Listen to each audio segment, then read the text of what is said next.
cantine sur la terrasse du Casino de Montréal, c'est charmer le beau Hugo après le bureau, se déhancher sur du mambo, siroter un petit ginto à la noix de coco, savourer un taco aux crevettes gumbo sauce pico de gallo. Vous avez transporté du matériel dans la poussière et la boue pendant de longues journées sur les chantiers. Mais aujourd'hui, vous tirez une roulotte de 2 chambres vers votre petit coin tranquille pour aller décrocher. Avec jusqu'à 11 111 livres de capacité de remorquage, le Toyota Tundra est prêt pour tous vos chargements. C'est l'heure de conduire le vôtre, c'est l'heure Toyota. Découvrez de nouveaux modèles emballants comme le Tundra 2026. Visitez htmatoyota.ca ou votre concessionnaire Toyota du Québec aujourd'hui. Pour connaître l'état des routes vers Montréal, consultez la section Radio-Circulation. Disponible dans l'application mobile Cogeco Média et dans votre auto avec Apple CarPlay ou Android Auto. Radio-Circulation en appli où que vous soyez en tout temps. Au réseau Cogeco Média, vous écoutez l'effet Lavallée, la plus grande tribu d'influence au Québec. Bon, de retour en compagnie de Mélissa Cancelier pour parler de l'intelligence artificielle, de la base, de l'ABC de l'intelligence artificielle et pourquoi on a peur, pourquoi on est réticent, au contraire, pourquoi certains sont déjà tellement passionnés qu'ils s'en servent tout le temps. Alors, je rappelle que vous êtes neuroscientifique et experte en psychologie. Beaucoup de textos tournent autour de l'aspect polluant. On n'y pense pas, hein, ça a l'air tellement facile, on ne voit pas tellement la différence entre chercher un truc sur Google, Wikipédia ou autre et faire affaire avec l'intelligence artificielle. De quelle façon c'est polluant? De quelle façon ça coûte cher pour l'environnement? Ça coûte cher parce qu'en fait, il faut beaucoup de serveurs pour refroidir, notamment l'eau, en utilisant l'eau. Donc ça prend énormément de ressources naturelles en fait de faire fonctionner l'intelligence artificielle qui elle est pour le coup très artificielle. Ça prend beaucoup de ressources naturelles. Donc ça c'est important à garder en tête, notamment pour les choix qu'on fait. Ce qui est intéressant de comprendre également, c'est que quand on utilise l'IA, effectivement, on va dire que générer une image, ça représenterait à peu près une charge de téléphone portable. Mais il y a plein de petites choses qu'on peut faire pour moins polluer. Effectivement, l'intelligence artificielle générative pollue. C'est le cas, par exemple, si on va aujourd'hui sur des moteurs de recherche, je pense à Google et d'autres, on a un petit texte qui est généré par l'IA avant de tomber sur les liens du site. J'ai remarqué. Et oui. Et donc là, on peut se dire, mince, je ne veux pas utiliser l'IA pour ne pas polluer, puis j'ai l'impression que j'en ai pas besoin. Sauf que si je vais sur Google, je pollue quand même parce qu'il y a toujours ce texte qui est généré. C'est déjà là. On peut l'enlever. Et l'enlever, c'est à la fois bien pour plusieurs raisons. C'est bien parce que quand il s'agit d'une recherche de fait, puis ça a été l'occasion des messages reçus aujourd'hui, quand il s'agit d'une recherche de fait, il vaut mieux faire sa recherche soi-même. L'IA, ce qu'elle fait, c'est qu'elle produit du texte. On parle de grand langage de modèle. Donc quand c'est pour reformuler, quand c'est pour restructurer un texte, quand c'est pour développer, etc., proposer des parties, c'est intéressant. Par contre, pour faire de la recherche de fait, ça va piocher sur Internet, trouver ce qui est le plus probable et pas forcément ce qui est le plus fiable.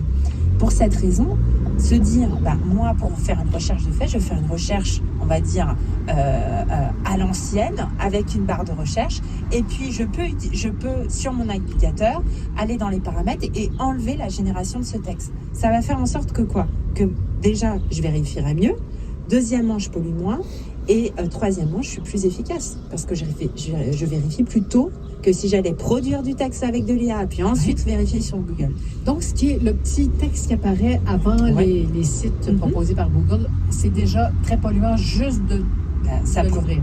Oui, parce que de toute façon, ça utilise de l'IA générative. Donc, mais on peut l'enlever. Il y a plein de tutoriels sur YouTube, etc. pour enlever ça très facilement. Parfait. Donc l'aspect polluant, l'aspect vérité, l'aspect aussi, l'aspect de dernière élection au Québec qui se disait préoccupé de l'utilisation malhonnête de systèmes d'intelligence artificielle pendant les élections. Est-ce qu'ils ont raison de s'inquiéter? Est-ce que l'IA telle qu'elle existe en ce moment menace la démocratie? Ce qui est un véritable danger, par exemple, avec la démocratie, c'est la désinformation. Et puis la vitesse avec laquelle on peut en produire vraiment des contenus qui vont être confusants. Aujourd'hui, avec l'intelligence artificielle générative, on peut faire vraiment des hyper-trucages, par exemple.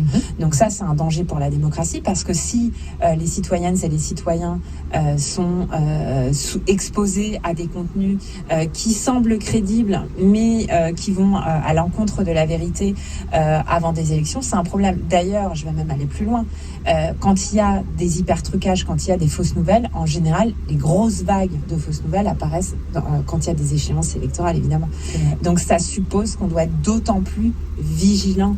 Et puis aussi, ce qui est intéressant parfois, c'est de partager, mais pas forcément repartager sur les réseaux, au contraire, mais repartager avec d'autres, revérifier aussi avec d'autres, même si c'est pas produit par de l'IA générative, même si on pense que c'est pas produit par de l'IA générative, ça veut pas forcément dire que c'est vrai non plus. Une chose qui me préoccupe profondément, je ne nommerai pas l'université, je ne nommerai pas la personne, mais quelqu'un m'a dit que l'université l'avait prévenu qu'elle n'avait pas le droit de couler des étudiants, même si c'était clair qu'ils avaient utilisé l'intelligence artificielle pour faire leurs travaux. Alors ça c'est troublant. Ça, c'est parce que moi, si je voyais 10 travaux pareils dans une classe, mettons, de 30 personnes, je m'excuse, mais j'aurais envie de dire, vous n'avez pas fait votre travail, là. Bah absolument. Alors du coup, ça pose des questions. Quel est le barème, quoi? Qu'est-ce qu'on évalue? Je pense que ce qui est intéressant, en tout cas, c'est de s'assurer, quand bien même c'est extrêmement frustrant, et puis évidemment la question de justice peut se poser quant à l'évaluation qu'on peut avoir des étudiants quand certains ont utilisé l'IA et puis on fournit moins de travail que d'autres. Évidemment, la question se pose.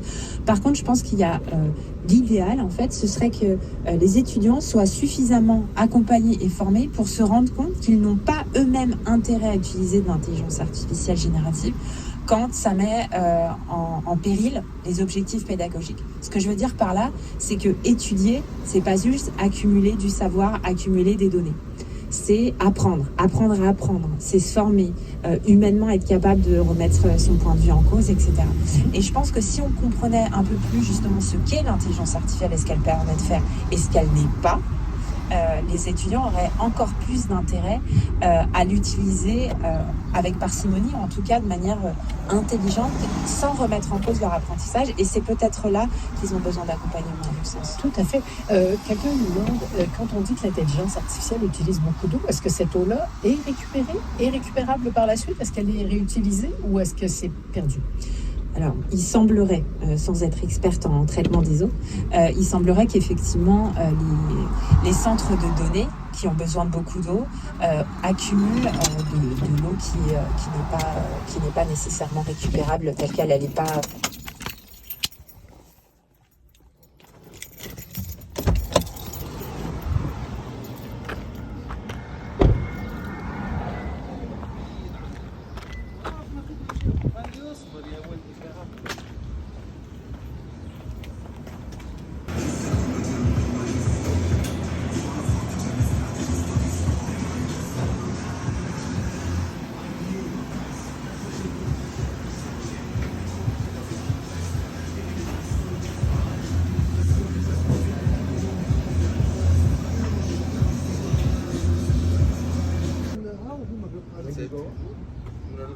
So Sunday after church, we're gonna go home, relax, move the car, have everything ready.